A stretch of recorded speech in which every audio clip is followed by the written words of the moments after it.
You guys know Valve, the company behind the literal biggest digital gaming store? Valve is known for their revolutionary games that have changed the internet and gaming landscape forever. Like, I want you to tell me what 2009 YouTube would have looked like without Gmod. Although I do always get overwhelmed whenever I join a Gmod server, so the most I do is make two G-Man ragdolls hump each other. I have deep-rooted issues. Valve games are all, for the most part, first-person shooters like Half-Life, Team Fortress 2, Left 4 Dead, etc.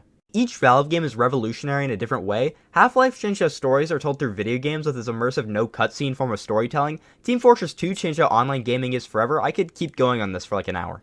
But I would say one of their most revolutionary games is a little game they released in 2007 called Portal. You see, most Valve games are first-person shooters where you kill hordes of enemies with shotguns, crowbars, a whole fucking gravity gun. I mean, just look at the original Half-Life. You can save these scientists around the Black Mesa facility, and when you do, they'll heal you. And after that, you can pop their head with a gun. Don't you dare! Why would you do this? I don't know. You're a violent person in desperate need of therapy. Or just look at the whole Ravenholm chapter from Half-Life 2, one of the greatest games ever made, by the way, and look at it. There are burned corpses and zombies everywhere.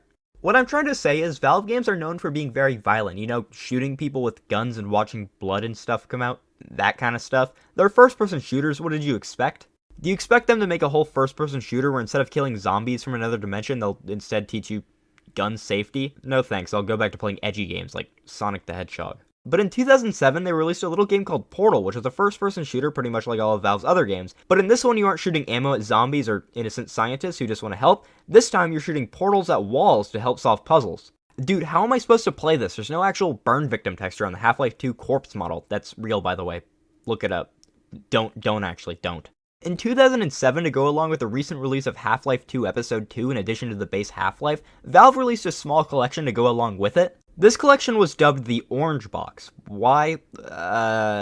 It's the color associated with Gordon Freeman, I think. I think they maybe just like the color orange a lot. Inside of the Orange Box collection, you get the previously mentioned Half-Life 2 Episode 2, as well as Team Fortress 2 and a completely new IP being Portal. The game Portal started off as a student project between students at the DigiPen Institute of Technology called Narbecular Drop. What does the title mean? I don't know, you make it up. Narbecular Drop was made as a final between a group of seniors to show off their development skills, so they came up with a creative idea to escape a dungeon through the use of portals.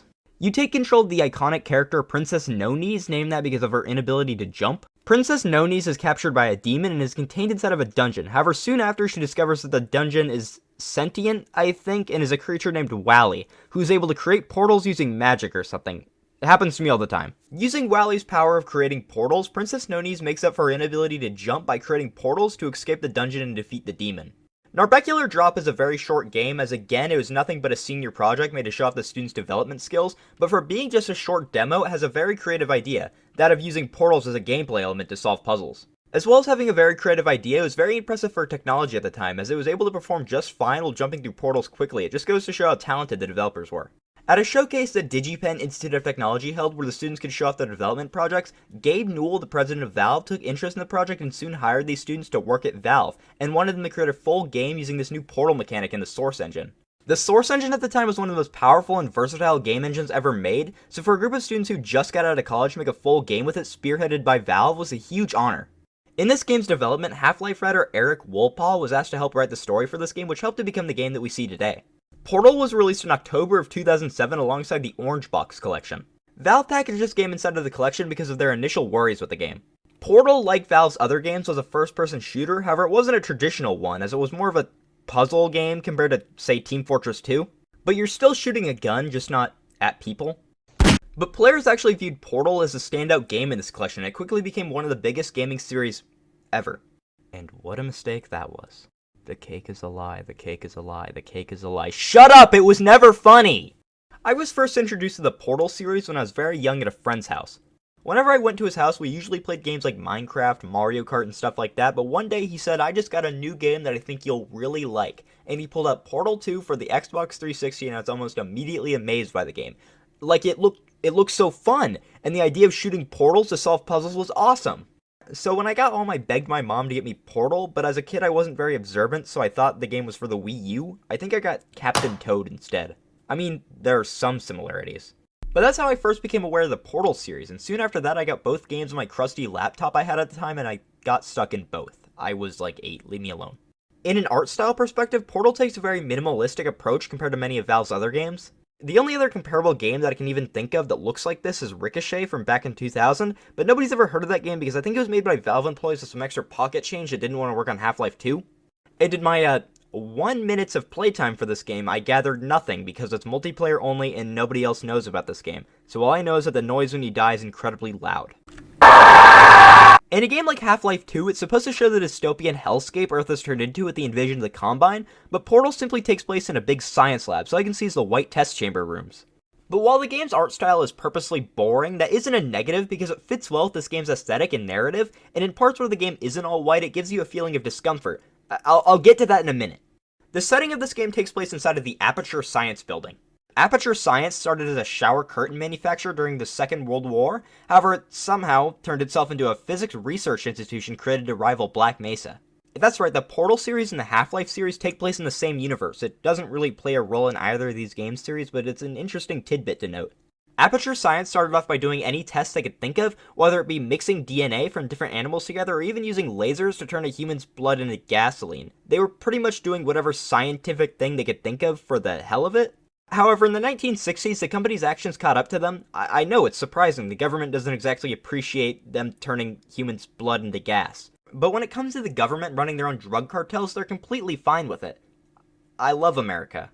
Somehow Aperture Science stayed intact, just nearly bankrupt, but nonetheless they survived, only having to close down their old facility and do the completely moral thing of hiring people from out the streets to test out their science experiments.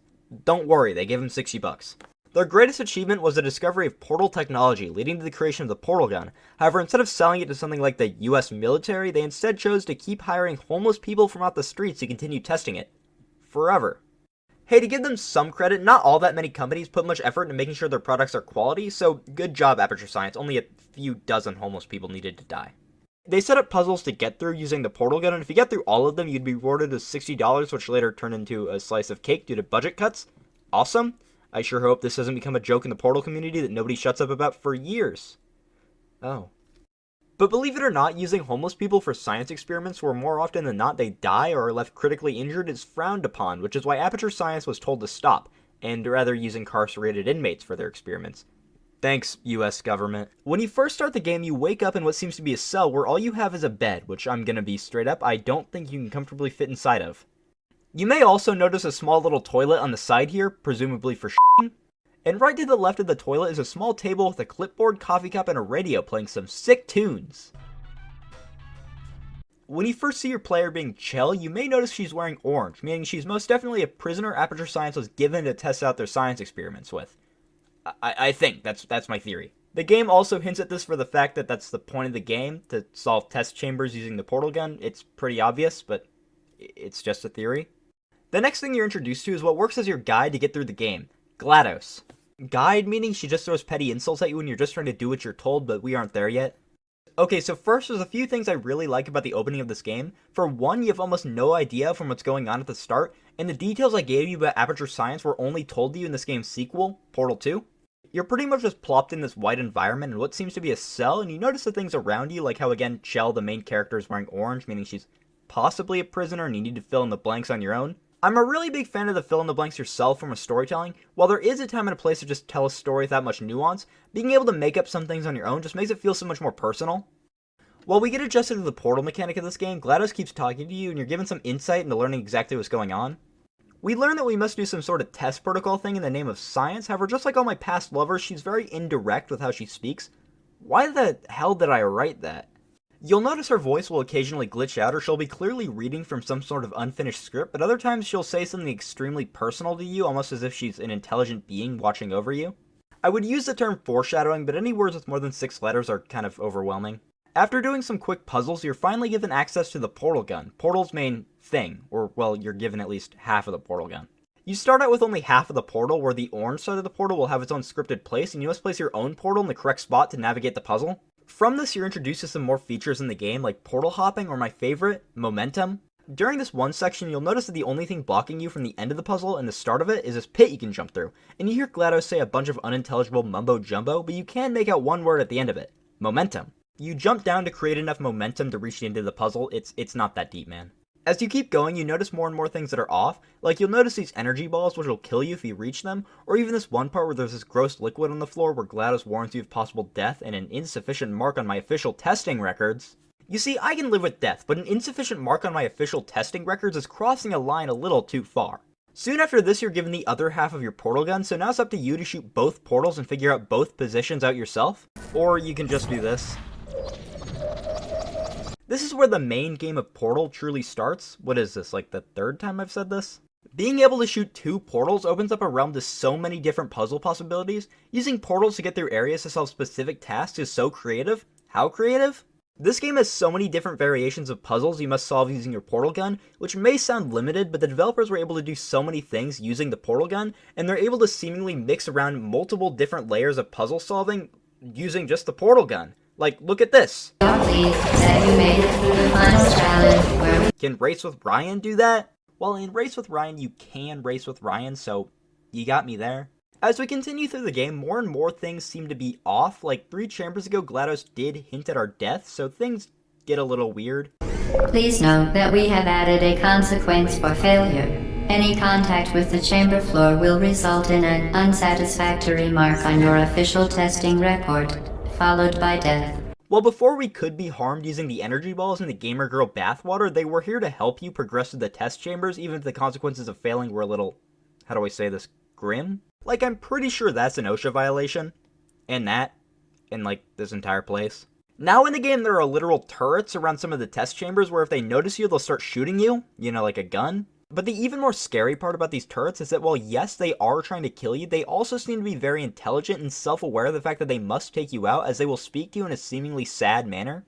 Like, if you disable a turret, they'll tell you how they don't blame you or they don't hate you, which is being incredibly apologetic, almost as if they have no control of them repeatedly firing guns at you, or it's just GLaDOS manipulating you more, who knows. I don't blame you. I don't hate you. I also would like to say that the test chambers where you're introduced to the turrets are some of my favorites in the game, and I actually felt bad taking out the turrets, because, you know, they seem so sad. Does this mean I'm apologetic or insane? My personal favorite test chamber in the game is Test Chamber 17. In this test chamber, you're given a weighted cube, but this one's special. You see, throughout the game, you're given dozens of these things to progress, so what makes this one so special? They put a heart on this one. This cube is a companion cube. You must take the cube throughout the level using it as a step stool or a shield against energy balls, so it's like your friend, you know? You get attached to this cube because, for one, all the other cubes in this game are just used to be placed on a button or something, then you get out. They're recyclable.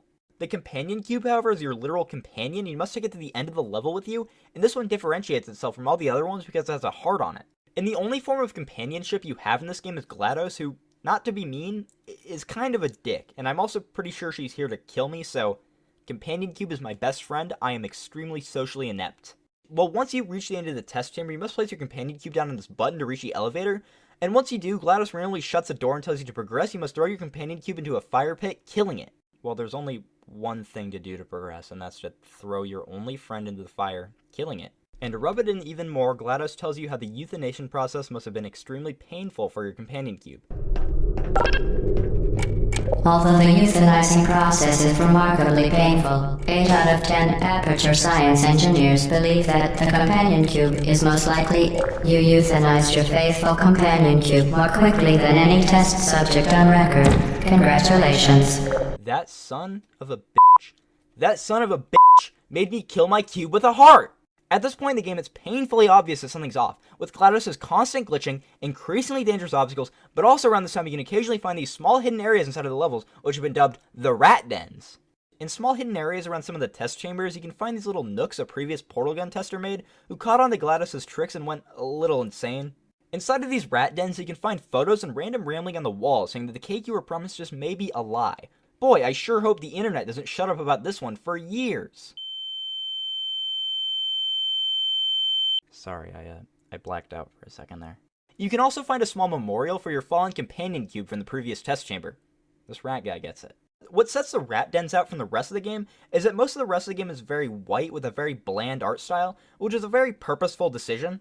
It's supposed to show how corporate everything is, I think, but the rat dens are very dirty and torn up, which works as a juxtaposition, big words, listen harder, to the rest of the game, which makes it stand out from the rest of the game. By this point in the game, you're pretty much fed up with GLaDOS, but the end of the game is coming, and you see a sign on the wall you're approaching promising the cake GLaDOS mentioned near the start of the game. So maybe GLaDOS was just kidding and she isn't gonna kill me, and my cake wasn't a lie. Still won't forgive her for making me kill my companion cube though. F her for that. But as you approach your cake, you may notice that the cake looks a little bit hotter than cake normally is, and that's because, believe it or not, cake usually isn't a literal fire. GLaDOS is trying to kill you, who would have guessed? But she may also not be as smart as you think she is because she forgot to take away your portal gun when she was going to kill you, so, you can just... And once you do this, you're led to the final boss of this game where it's just you versus GLaDOS. First, you must escape GLaDOS, who at this point is going gorilla mode, as you can hear in her voice, and is doing whatever she can to take you out, so you must run around the insides of the Aperture Science facility. What I like about this part of the game is that it physically shows you that the game is taking a huge turn, since the normally white walls of the Aperture Science building are all grays, as you're running through places outside of the testing chambers to escape from GLaDOS. What I also like about this part of the game is that the testing chambers are normally very unnatural, clearly made to use your portal gun to solve them. However, the depths of the Aperture Science building are the depths of the Aperture Science facility, so you must be a little bit more creative in how you get through. You can also see some graffiti made by another Aperture Science tester clearly warning you of what's to come, and chances are they did not survive GLaDOS. As you make your way through, GLaDOS tries to tell you that she was just joking when she tried to put you in a pit of fire, and she even tries to gaslight you by telling you how you're not going the right way. You are. After a while of dilly-dallying around and taking down some turrets, you finally reach GLaDOS, who poops out a little robot thing, which you do the morally correct thing to do and throw it in a pit of fire, just like your companion cube, which really pisses off GLaDOS, who starts releasing toxic gas which will kill you in 6 minutes. So you must use your portals in this turret to lead the turret into shooting GLaDOS so she poops out more robot things to throw into fire. While fighting GLaDOS, she continues to berate you, throwing every possible insult she can think of, like, you're adopted? Alright, pal. She even mocks you for murdering your companion cube. I invited your best friend, the companion cube. Of course, he couldn't come because you murdered him. All your other friends couldn't come either because you don't have any other friends, because of how unlikable you are. That's stupid bitch. There we go. And that concludes the game Portal. Portal is such a creative and innovative game, and while many other games have attempted to recreate the same charm this game has, I don't think any have come nearly as close as the original Portal. From the start of this game, you're well aware that something is off, but you can't quite put your finger on it, and also GLaDOS keeps making silly statements alluding to your death, but also promises cake at the same time. And you keep noticing more and more weird things like the rat dens and GLaDOS making you kill your companion cube. I'm still not over that! And once you reach the end, you're promised cake? Yeah, that's not cake. It's just such a charming game, and while some chambers are better than others, I wouldn't say there's a true dull moment. Portal's just a quick little game you can beat in an hour or two and have nothing but fun doing so. They also made a Bridge Constructor series after a while. I don't know how that happened. Even during the credits of this game, GLaDOS continues mocking you, exclaiming how she's still alive, and how when you die, she'll be still alive, because while you did take away her control over you, you can't kill an AI. And once the credits end, you get your first and only cutscene in the game where you're finally on land instead of the Aperture Science facility. Too bad this game takes place right around when the Combine overtook Earth in Half-Life 2, so everything kinda sucks. Oh, thank God I got dragged back into the facility. And that's the end of this game for real this time. Of course, you know the Portal series is one of the biggest series ever made, spawning a sequel, a third game, just kidding, some Bridge Constructor games. How did this happen?